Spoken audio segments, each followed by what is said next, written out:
They called him the courtroom king. Barrister Maxwell Chaka, a man whose name echoed through the legal halls of Lagos with fear and admiration. He was sharp, smooth, and arrogant to the bone.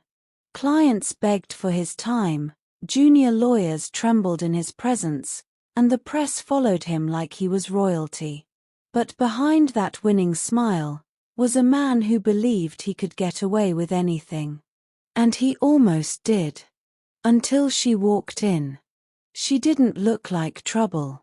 She wore no makeup. No flashy jewelry.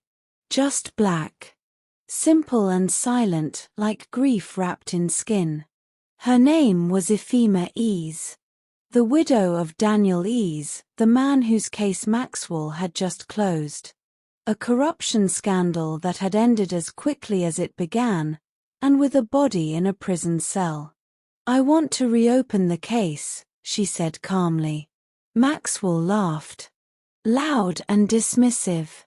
"Madam, the case is dead. Just like your husband." But Ifema didn't blink. She dropped an envelope on his table and stood to leave. Inside was a photo. Her husband, face down in a blooded cell. Bruises. Cuts. Eyes half closed. And one more thing, a document with Maxwell's own signature, authorizing the closure of the investigation. That night, for the first time in years, Maxwell didn't sleep. He remembered everything. The call from the commissioner. The private meeting. The brown envelope. The instruction to shut the file.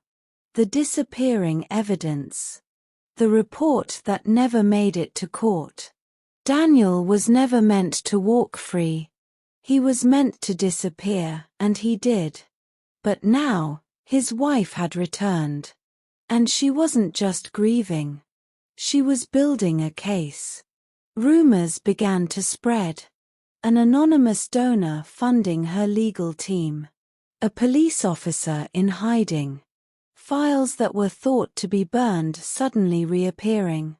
And Ifema, calm, composed, moving like a woman with nothing to lose. Maxwell tried to ignore it. He tried to mock her on national TV. Called it an emotional witch hunt. But behind closed doors, his world was cracking. Because Ifema had something more powerful than money or influence. She had the truth. And she was about to drag it into the light.